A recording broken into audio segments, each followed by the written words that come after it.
ഇപ്പൊ കഞ്ഞിവെള്ളം കുടിച്ചു കഴിഞ്ഞാൽ പിറ്റേ ദിവസം ആശുപത്രി പോകണം. കാശ് വേണം. അപ്പൊ കാശ് ഇല്ലെങ്കിൽ എവിടെയെങ്കിലും. അതെ, അപ്പുറത്തെ വീട്, അത് അപ്പുറത്ത് ആദ്യം പോയിട്ട് അപ്പുറത്തെ വീട്ടിൽ ചോദിക്കും. അത് കഴിയുമ്പോ ലോൺ മേടിക്കും. ലോൺ മേടിച്ച് ആദ്യം നമ്മള് കലങ്ങിയ വെള്ളം ഭക്ഷണം കഴിക്കും. അത് കഴിഞ്ഞ് അതിന് തീർത്താനായിട്ട് അപ്പുറത്ത് കടം മേടിക്കും. ആ കടം വീട്ടാനായിട്ട് അപ്പുറത്ത് ലോൺ എടുക്കും. എന്നിട്ട് അവസാനം വീടും ഇല്ല സ്ഥലമില്ല, എല്ലാം കൂടി ഹോസ്പിറ്റലിൽ കൊണ്ടുപോകും. കൊയ്യുന്ന ആ കൃഷിയാണ് വിരിപ്പ്. കന്നിമാസത്തിലെ കൃഷിയാണ് വിരിപ്പ്. തുലാമാസത്തിലുള്ളതാണ് പൊക്കാളി. പടിഞ്ഞാറൻ പാടം. അത് തുലാമാസത്തിലാണ് അതിന്റെ കൊയ്ത്ത്. നമ്മള് ഇപ്പൊ ഈ കൊല്ലവർഷമുള്ള കൃഷിക്ക് ഉപയോഗിക്കുന്നത്. മറ്റേ ക്രിസ്തു വർഷം നമ്മൾ അങ്ങനെ കൊണ്ടുപോകണില്ല. പിന്നെ എന്നാലും ഇടക്കിടക്ക് അത് വരും. പിന്നെ അതുപോലെ മകരമാസത്തിലെ മുണ്ടോ കൃഷി, പട്ടാമ്പി 20, കൊച്ചുമുണ്ടോൻ, മുതിരോണ്ടോൻ, മേശത്തരി, അങ്ങനെ കുറെ വിത്തുകളൊക്കെ ഉണ്ട്, പഴയ വിത്തുകളൊക്കെ. ഈ കൈരളിയൊക്കെ അതിനകത്ത് വരുന്നതാണോ? കൈരളിയൊക്കെ ഈ അടുത്ത് വന്നെന്ന് പറയുകയാണെങ്കിൽ 90 ദിവസം കൊണ്ടൊക്കെ. ഇപ്പൊ എന്ത് നെല്ലാണ് ഇപ്പൊ കൃഷി ചെയ്യാൻ ഉദ്ദേശിച്ചേക്കുന്നത്? അത് ഇപ്പൊ എനിക്ക് എന്റെ വീട്ടിൽ ഞാൻ വാങ്ങിച്ചു വെച്ചേക്കുന്നത് കൈരളി വിത്താണ്. കൈരളി ഞാൻ മുളപ്പിച്ച്. സഖാവാണ്? അല്ല, അതല്ല, ഞാൻ സഖാവല്ല. ഞാൻ എന്താന്ന് വെച്ചാ എനിക്ക് ഏത് പാർട്ടിയിലാണ്? നമ്മുടെ അത് തന്നെയാണ്, വെറുതെ അല്ല കൈരളി പറഞ്ഞത്.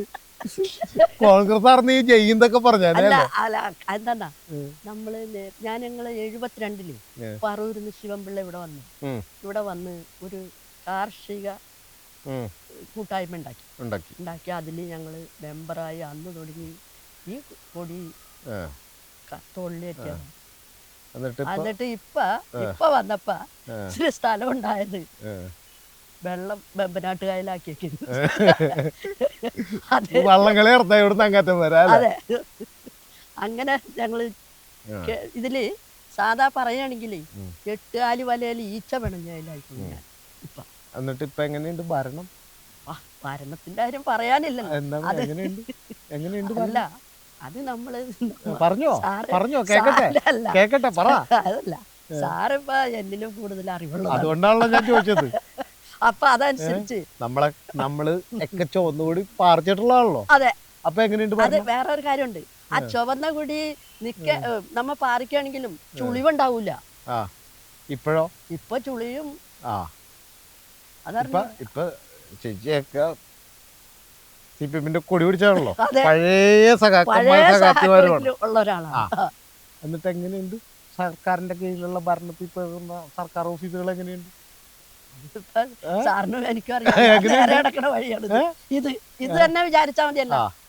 എത്ര കൊല്ലമായി കയറി ഇറങ്ങി നടക്കാൻ തുടങ്ങിയിട്ട്? ഇപ്പൊ 22, 23, 24, 25 കൊല്ലമായി. 25 വരെയായി. 22-ല് തുടങ്ങി ഞാൻ അപേക്ഷ കൊടുക്കണം. 3 കൊല്ലമായിട്ട്. 22, 23, 24, 25 ഇത്രയും കാലമായി ഇത് ഈ പേപ്പറൊക്കെ കൊണ്ട് നടന്ന് മിനിയാന്ന് വെള്ളിയാഴ്ച ഞങ്ങള് പഞ്ചായത്തിൽ ചെന്നു. പഞ്ചായത്ത് ആരാ ഭരിക്കണ? ആലങ്ങാടല്ലേ? ആലങ്ങാട് പഞ്ചായത്തല്ലേ? ആലങ്ങാട് പഞ്ചായത്ത്. ആലങ്ങാട് പഞ്ചായത്തിന്റെ പ്രസിഡന്റ് PM മനാഫ് എന്താ പറഞ്ഞു ഞാനൊന്ന് പരിശ്രമിക്കട്ടെ എന്ന് പറഞ്ഞു. പരിശ്രമിക്കട്ടെ എന്ന് പറഞ്ഞപ്പോ എനിക്കൊരു സംശയം തോന്നി. എന്താന്ന് വെച്ചാൽ നവംബർ മാസത്തോടുകൂടി ഇവര് വീട്ടിൽ പോകും. ഇപ്പൊ ആരാ ഭരിക്കണം? CPM കോൺഗ്രസ്? ഇപ്പൊ CPM ആണ്. സ്വന്തം പാർട്ടിയാണ്. വെറുതെ അല്ല, എനിക്ക് തോന്നി കൈരളി ഞങ്ങള് വിരിക്കുന്നോ അല്ല, കൈരളി ഞങ്ങള് കൃഷി ചെയ്ത് പറഞ്ഞപ്പോ എനിക്കൊരു സംശയം തോന്നി. അല്ല, ഞാൻ എന്താ പറഞ്ഞ അപ്പൊ സാറെന്തെങ്കിലും പറഞ്ഞൊന്നുമില്ല, ഞാനത് മനസ്സിലാക്കണുണ്ട്. അതുകൊണ്ടാണ് ഞാൻ അങ്ങോട്ടും സംസാരിക്കണത്. അപ്പൊ ഇത് ഈ സ്ഥലത്തിന്റെ കാര്യം ഞാൻ പറഞ്ഞു കഴിഞ്ഞപ്പോ സാറേ എന്തെങ്കിലും ഒരു തീരുമാനത്തിൽ എത്തി സാറേ എന്ന് പറഞ്ഞു. പിന്നെ ഒരു കാര്യമുണ്ട് കേട്ടാ, ഞാൻ കുറ്റമായിട്ടൊന്നും പറയില്ല. കാരണം എന്നുവെച്ചാൽ ഇവിടെ ഈ പഞ്ചായത്തിൽ ഒരു 7 അംഗ കമ്മിറ്റി ഉണ്ട്. അവരും പഞ്ചായത്ത് മെമ്പറും പഞ്ചായത്ത് പ്രസിഡന്റും എല്ലാവരും ഇവിടെ വന്നിട്ടുണ്ടായിരുന്നു. ഇവിടെ വന്നപ്പോ ഇതൊക്കെ ഞാൻ വെട്ടിത്തെളിച്ചൊക്കെയായിരുന്നു. അപ്പൊ ഈ മഴ പെയ്ത പിന്നെയാണ് ഇത് കൂട്ടി ഇവിടെ വന്നിട്ട് അവിടെ വന്നപ്പോ അവര് മുതലാളിയുടെ അടുത്ത് വിളിച്ചു പറഞ്ഞു, ഞാൻ ഈ മതില് കുറച്ച് പൊട്ടിച്ചിട്ട് അതിൽ അവിടം വരെയുള്ള മതില് പൊട്ടിച്ച് ഒരു തോടങ്ങട് ആക്കിയിട്ട് അതിനെ അങ്ങനെ തന്നെ സ്ലാവ് വാർത്തിട്ട് ഇവിടെ ഇടാന്ന് പറഞ്ഞിട്ട് തൊട്ടു പകരുതെന്ന് പറഞ്ഞു. ഇതിന്റെ ആരാണോ ഇതാരുടെ ഇപ്പൊ സ്ഥലം? ഇത് പൊട്ടിക്കലാണോ? നസീറിന്റെ. തൊട്ടുപോകരുത് ഇതിൽ നിന്ന് പറഞ്ഞു. ഇത് ഇതാരുടെ? ഇത് ചൊള്ളാമ്പാട്ട് അജീത് മകൻ നസീർ. അവരുടെ വീട് അതാണ് ആ കാണുന്ന അവിടെ. എന്താ ചെയ്യണത്? മേഘ കമ്പനിയുടെ മുതലാളിയാണ്. മേഘ കമ്പനിയുടെ മുതലാളി തന്നെയല്ല, പാനായിക്കുളം 4 മൈലിലുള്ള അത്ഭുത സ്കൂളിന്റെ മാനേജർ കൂടിയാണ്. അങ്ങനെ 2 വകുപ്പ് കൈകാര്യം ചെയ്യണ ഒരാളാണ് ഈ പട്ടികജാതിയിൽപ്പെട്ട പുലയ സമുദായത്തിന്റെ ഒരു 25 സെന്റ് സ്ഥലം ഉണ്ടായിട്ട് അത് വെമ്പനാട്ട് കായലാക്കി അപഹരിക്കാൻ നോക്കുന്നത്. അത് സാറ് ചിരിച്ചെന്താ? അല്ല, ഈ മറ്റേ കൃഷിഭൂമി വേമ്പനാട്ട് കായലാക്കി പറഞ്ഞോണ്ട് ഞാൻ ചിരിച്ചു പോയത്. അല്ല, അത് നമ്മ സാധാരണ അത് എനിക്ക് മനസ്സിലായി. കാരണം ഞാൻ പറഞ്ഞില്ലേ, ഞാൻ ഈ കൃഷിയോടും, കാരണം കൃഷി ചെയ്യാണ്ട് എനിക്ക് കൃഷി ചെയ്യണമെന്നാണ് എന്റെ മനസ്സിൽ. അത് തന്നെയാണ് ഞാൻ പറഞ്ഞത്. അങ്ങനെയായിരുന്നു അച്ഛൻ. ഞാൻ പറഞ്ഞില്ലേ, ഇപ്പൊ ചേച്ചി മാത്രമായിരിക്കും എനിക്ക് വേണ്ടത് കൃഷി ചെയ്യണം, എനിക്ക് കൃഷി ചെയ്യാൻ അനുവദിക്കണം എന്ന് പറഞ്ഞു തന്നെ. അതെ, ബാക്കി എല്ലാവരും എൻ്റെ കൃഷിഭൂമി നികത്തി മറ്റേ അതിനകത്ത് ഫ്ലാറ്റ് പണിയാൻ പറ്റിയ ഏറ്റവും വലിയ ഉപകാരം എന്ന് പറഞ്ഞാണ് എല്ലാവരും വന്നത്.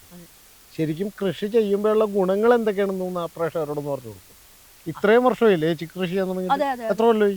ഞാൻ ഒരു 72 ഞങ്ങള് അച്ഛനും അമ്മയൊക്കെ ഈ പാടത്താണ്. ഞങ്ങൾക്ക് ഇത് തന്നെ 72 വയസ്സായി. 72 വയസ്സായി എനിക്ക്. അപ്പൊ എത്രയാ? 60 കൊല്ലം.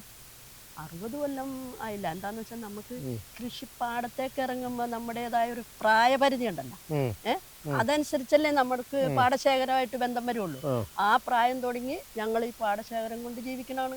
30 കൂടുതലായിട്ടുണ്ട്. അപ്പൊ 40 വർഷമായില്ലേ കൃഷി ചെയ്യാൻ തുടങ്ങി? കൃഷി ചെയ്യുമ്പോഴുള്ള ഗുണങ്ങളൊക്കെ ഒന്ന് പറഞ്ഞു കൊടുക്കും. കൃഷി ചെയ്യുമ്പോ ഉള്ള ഗുണങ്ങള്, ഈ കൃഷിഭൂമി നമുക്ക് നമ്മുടെ ഹൃദയഭാഗത്തെ ഒരു ഭാഗമാണ്, അല്ലേ? ആണ്. അത് നമ്മൾ കൃഷി ചെയ്താൽ നമുക്ക് ഈ നല്ലൊരു ഭക്ഷണം കഴിച്ച് നമുക്ക് മുന്നോട്ട് കുറച്ച് ഇതേപോലെ നല്ല പ്രായം വരെ, ഒരു 100 വയസ്സ് വരെ, കാര്യമായിട്ട് പറഞ്ഞ 100 വയസ്സ് വരെ. ഇപ്പൊ VS അച്യുതാനന്ദന് ഇടിയും കൊണ്ട് കുത്തും കൊണ്ട് 104 വയസ്സ് വരെ ജീവിച്ച്. എന്തുകൊണ്ടാ ജീവിച്ചത്?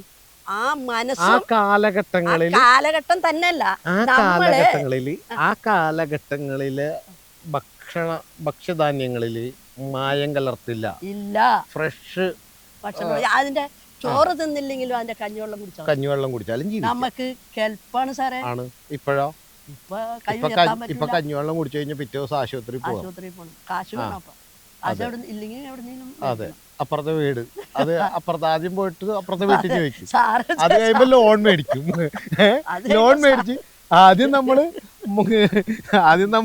കലങ്ങിയ വെള്ളം ഭക്ഷണം കഴിക്കും. അത് കഴിഞ്ഞ് അതിന് തീർത്താനായിട്ട് അപ്പുറത്ത് കടം മേടിക്കും. ആ കടം വീട്ടാനായിട്ട് അപ്പുറത്ത് ലോൺ എടുക്കും. എന്നിട്ട് അവസാനം വീടും ഇല്ല, സ്ഥലമില്ല, എല്ലാം കൂടി ഹോസ്പിറ്റലുകാർ കൊണ്ടുപോകും. ഞാൻ അങ്ങനെ ചെയ്തിട്ടില്ല.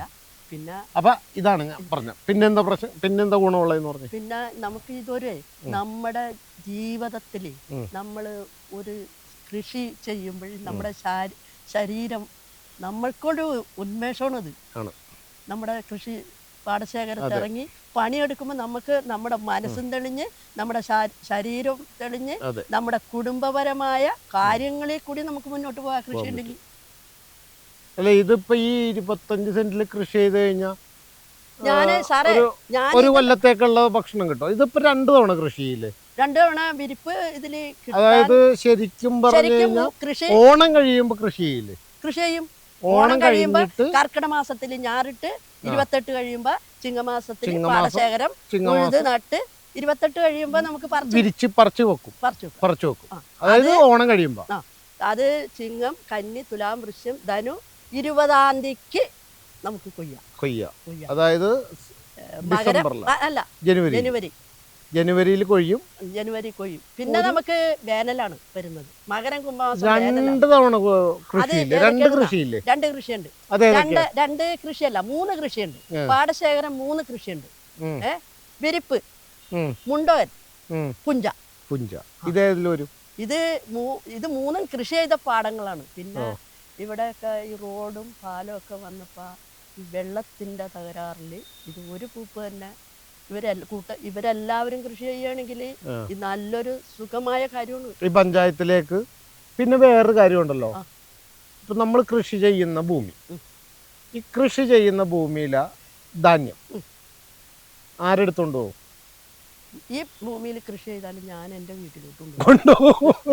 എൻ്റെ അല്ല ശരിക്കും അല്ല സാറേ, ഞങ്ങൾ ഇതിനകത്ത് കൃഷി ചെയ്താലേ എൻ്റെ അനിയത്തി, എൻ്റെ ആങ്ങള, എൻ്റെ കുടുംബം, ഞാൻ, എൻ്റെ മക്കള് എല്ലാവരും ഇതുകൊണ്ട് ജീവിച്ചു. ഇത് എൻ്റെ ആങ്ങളുടെ മകനാ. അവനോട് അവൻ പറയും അമ്മായി അരി അരി എന്ന് പറഞ്ഞാൽ മാത്രം മതി, അപ്പൊ അരി വീട്ടിലെത്തും. ഇപ്പൊ നെല്ല് വിത്ത് മേടിച്ചിട്ട് വിതക്കാൻ പറ്റില്ല. കുത്തിച്ചു കൊണ്ടുവന്ന് പാലപ്പുറം മില്ലിൽ കൊടുവഴങ്ങ കൊണ്ടുപോയി കുത്തിച്ചു കൊണ്ടുവന്ന് അരി വേറെ ആയിട്ട് വെച്ചേക്കാണ്, ചേറ്റിയിട്ടില്ല. അപ്പൊ ഞാൻ ചോദിക്കട്ടെ, ഇപ്പൊ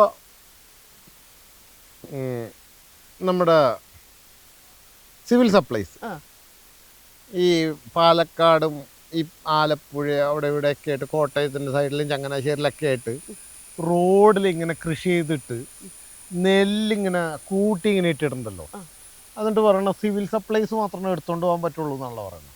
അത് എന്താണെന്നുള്ളത് ആ വകുപ്പിലോട്ട് ഞാൻ അധികം കൈകാര്യം ചെയ്തിട്ടില്ല. ഇനി വേറൊരു കാര്യമുണ്ടല്ലോ, അപ്പം ഞാൻ ഇതിന്റെ പുറകെ പോയി. ഈ നെല്ലൊക്കെ ഇവിടെ കിടക്കണ കണ്ടപ്പോൾ ഞാൻ വിചാരിച്ചു ഇതെന്ത് പണ്ടാരോണത്, നെല്ല് ഇങ്ങനെ ഇടാൻ പാടുണ്ടോ? മോശമല്ലേ? ഭക്ഷ്യധാന്യമല്ലേ? ഞാൻ അങ്ങനെ ഇതിന്റെ പുറകെ പോയി കഴിഞ്ഞപ്പോൾ സിവിൽ സപ്ലൈസ് ഇവിടെ നിന്ന് എടുത്തുകൊണ്ട് വരും. സിവിൽ സപ്ലൈസ് എന്നിട്ട് എന്ത് ചെയ്യുമെന്ന് വെച്ച് കഴിഞ്ഞാൽ ഇവര് ഇത് പൊടിച്ച് ചാക്കിലാക്കിയിട്ട് ചാക്കിലാക്കും. ഇത് ചാക്കിലാക്കി ഇതെന്ത് ചെയ്യുമെന്ന് വെച്ച് കഴിഞ്ഞാൽ ഇത് നമ്മുടെ റേഷൻ കടകളിലും ഒക്കെ ആയിട്ട് ഇത് വിതരണം ചെയ്യണമെന്നാണ് ചട്ടം. ഈ അരി എന്ത് ചെയ്യും? ഇവർ ഇവിടെ നിന്ന് കയറ്റി ലണ്ടനിലേക്കും ഫ്രാൻസിലേക്കും യൂറോപ്പിലേക്കും അയക്കും. എന്നിട്ട് നമുക്ക് പകരം അരി വേണമല്ലോ, അത് ആന്ധ്രയിൽ നിന്ന് ഇറക്കി നമുക്ക് വരും.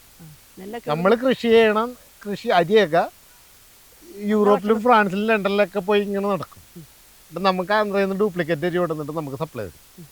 ഇതാണ് ഇവിടെ നടന്നുകൊണ്ടിരിക്കുന്ന കലാപരിപാടി. ഇത് കുറേ കാലങ്ങളായിട്ട് ഇങ്ങനെ തന്നെയാണ്. അപ്പം ഇതൊരു പോഷൻ, അങ്ങനെ പല വിധത്തിൽ ഇങ്ങനെയൊക്കെയാണ് ഇവിടെ. അതുകൊണ്ടാണ് ഞാൻ പറഞ്ഞത്, പുള്ളി പറഞ്ഞത് ശരിയാണ്, സെക്രട്ടറി പറഞ്ഞില്ലേ 5000 രൂപ കൊടുത്തൊരു പ്ലാനും വരച്ച് 3 സെന്റിനകത്തുള്ള അപേക്ഷയായിട്ട് വന്നു കഴിഞ്ഞ് ഞാൻ അപ്പം ശരിയാക്കി തരാമെന്ന് പറഞ്ഞില്ലേ? അത് എളുപ്പം നടക്കും. കൃഷി ചെയ്യാനുള്ള കാര്യം ശരിയാക്കി തരാനാണ് ബുദ്ധിമുട്ട്. അത് എളുപ്പം നടക്കും. കാരണം അതാവുമ്പോ എല്ലാവർക്കും കിട്ടാനുള്ളതൊക്കെ കിട്ടുവേ. ഇതാവുമ്പോ ഒന്നും കിട്ടൂലേ, പണിയെടുക്കേണ്ടി വരും. കൃഷിഭൂമിക്ക് എന്ത് സംഭവിച്ചാലും ഉത്തരവാദിത്വം എല്ലാവരും പറയേണ്ടി വരും. അത് എല്ലാവരും പറയേണ്ടി വരും. മറ്റേതിനകത്തൊരു കുഴപ്പമില്ലേ? ഒരു കുഴപ്പമില്ല, അത് നികത്തിയല്ല. അതാണ് അതിന്റെ ഉത്തരവാദിത്വം. നികത്തി, അതാണ് ഇവിടുത്തെ അവസ്ഥ. അതുകൊണ്ടാണ് ഞാൻ പറഞ്ഞു, എന്തായാലും ചേച്ചി ഇത് രണ്ടുപേർക്കും പരാതി കൊടുത്തു. എന്നിട്ട് അതായില്ലെങ്കിൽ ചേച്ചി എന്നോട് പറ, നമുക്ക് അടുത്ത പണിയാൻ പറ. അപ്പൊ എനിക്ക് ഈ തോട് ഇല്ലെങ്കിൽ ചേച്ചി ഒരു ദിവസം എറണാകുളത്തേക്ക് വാ, ഞാൻ അവിടെ നിന്ന് ഒരു വക്കീലിനെ അറേഞ്ച് ചെയ്ത് തരാം. കേസായിട്ട് പോവാം. കേസ് നടത്തണ്ടെന്നേ ചേച്ചി, ഇതിനകത്ത് ചേച്ചി കേസ് നടത്തണ്ട, ഒരു ഡയറക്ഷൻ മേടിച്ചാൽ മതി. ഈ 11 പേരില്ലേ, ഈ 11 പേരെയും കൂട്ടിയിട്ട് ഒരു ഡയറക്ഷൻ മാത്രം മേടിച്ചാൽ മതി.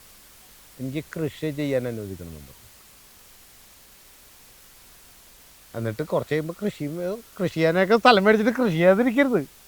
അല്ല, അതല്ല, ഇത് നാളെ എനിക്കിത് ഈ വെള്ളം ഇതിലെ അങ്ങോട്ട് പോവുകയാണെങ്കിൽ തീർച്ചയായിട്ടും ഞാൻ നാളെ ഇത് ആളെ നിർത്തി ഈ കാടും പടലും ഒക്കെ വെട്ടി കൃഷിഭൂമിയാക്കി എടുക്കും, കൃഷി ചെയ്യും.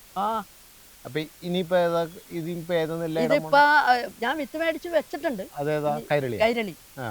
കൈരളി മാത്രമേ പിടിക്കുള്ളൂ. അല്ല, അതല്ല, അതിൽ മൂപ്പ് പറഞ്ഞ പാടശേഖരത്ത് വേറെ ശരിക്കും എത്ര തരം നെല്ലുകളുണ്ട്? അതായത് ഞാൻ കന്നി പൂപ്പിലെ വിത്ത് ഞാൻ പറയാം. പട്ടാമ്പി 10. അറിയാവോ? ഇല്ല. എനിക്ക് കൃഷിപ്പാടമൊന്നുമില്ല, ആകെപ്പാടം ഒരു 5 സെന്റ് സ്ഥലമേ ഉള്ളൂ. അതിനകത്ത് നിറച്ചാണ് ഈ വീട് ഇരിപ്പുണ്ട്. അപ്പൊ അതിന്റെ പകുതി ഷെയറാണ് ഞാൻ ഈ മേടിച്ചോണ്ടും പോയി. അപ്പൊ ഇനി 2.5 സെന്റ് ഉള്ളു. അതിലുള്ളൊരു വീടുള്ളൂ. അപ്പൊ പട്ടാമ്പി 10 കന്നിമാസത്തിൽ കൃഷി ചെയ്യണം. എത്ര മാസത്തെ? വിരിപ്പ് വിരിപ്പ്. വിരിപ്പ്. അത് എത്ര മാസത്താ? അത് ചിലത് 90 ദിവസം കൊണ്ട് വിളയും. പട്ടാമ്പി 10 ഒരു 90 ദിവസം കൊണ്ട്. അത് നമ്മൾ വിത്ത് ഇടുന്നത് മാതിരി ഇരിക്കും അതിൻ്റെ ആ വിത്ത്. പിന്നെ ഈ അൻവർ അല്ല, അൻവർ വിത്തൊക്കെ ഉണ്ടായിരുന്നു, അതൊക്കെ നമ്മുടെ നാട്ടിൽ നിന്ന് പോയി. പിന്നെ അതൊക്കെ ഈ വിരിപ്പ് കൃഷിയാണ്. പിന്നെ മുണ്ട കൃഷി. വിരിപ്പ് കൃഷി എന്ന് പറഞ്ഞു കഴിഞ്ഞാൽ എനിക്ക് മനസ്സിലായില്ല. അതായത് കന്നിമാസം കൊയ്യുന്ന ആ കൃഷിയാണ് വിരിപ്പ്. കന്നിമാസത്തിലെ കൃഷിയാണ് വിരിപ്പ്. തുലാമാസത്തിലുള്ളതാണ് പൊക്കാളി. പടിഞ്ഞാറൻ പാടം. അത് തുലാമാസത്തിലാണ് അതിന്റെ കൊയ്ത്ത്. നമ്മൾ ഇപ്പൊ ഈ കൊല്ലവർഷമുള്ള കൃഷിക്ക് ഉപയോഗിക്കുന്നത്. മറ്റേ ക്രിസ്തു വർഷം നമ്മൾ അങ്ങനെ കൊണ്ടുപോകണില്ല. പിന്നെ എന്നാലും ഇടക്കിടക്ക് അത് വരും.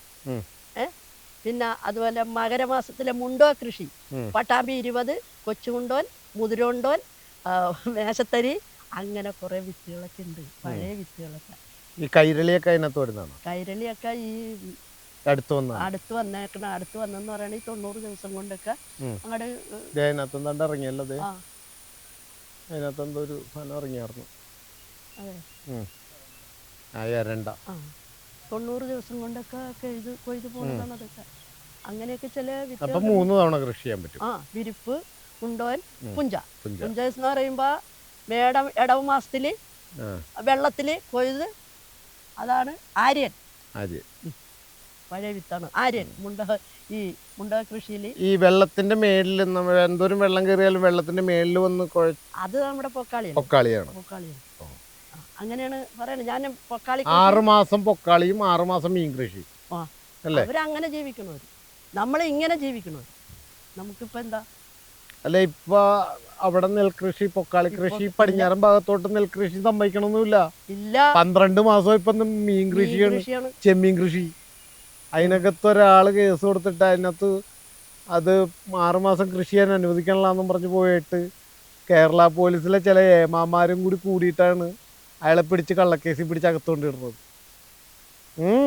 എനിക്കറിയാവുന്നേ, എൻ്റെ അടുത്ത് വന്നതല്ലേ. ഇതാണ് ഇവിടുത്തെ അവസ്ഥ. എന്തായാലും ഞാനേ ഈ പറഞ്ഞത് ഞാൻ ചെയ്തു തരാം. കേട്ടില്ലേ? ഇതാണ് ഇവിടുത്തെ അവസ്ഥ. പണ്ടൊക്കെ കൃഷി ചെയ്യാൻ അല്ലെങ്കിൽ കൃഷി ചെയ്യാൻ ആളുകൾ തയ്യാറായിരുന്നു. ഇപ്പോൾ കൃഷി ചെയ്യണമെന്ന് പറഞ്ഞു കഴിഞ്ഞാൽ നടക്കില്ല. എന്തായാലും ഈ പറഞ്ഞ ഇവരുടെ ഈ പോരാട്ടത്തിന് എല്ലാവിധ പിന്തുണയും എല്ലാവിധ നിയമസഹായവും ഞാൻ കൊടുക്കും. ഇത് ചെയ്തു കൊടുക്കാൻ 2 കൊണ്ട് നമുക്ക് നോക്കിയിരിക്കാമല്ലോ അല്ലേ? 2 കൊണ്ട് നമുക്ക് നോക്കിയിരിക്കാം. എന്നിട്ട് നിങ്ങൾ കൃഷി ചെയ്യാനായിട്ട് ഉള്ള സൗകര്യം നിങ്ങൾ ചെയ്തു കൊടുക്കാൻ തയ്യാറായില്ലെങ്കിൽ നിയമ നടപടികളുമായി മുന്നോട്ട് പോകുമെന്ന് പറഞ്ഞുകൊണ്ട് നിർത്തുന്നു. നന്ദി, നമസ്കാരം.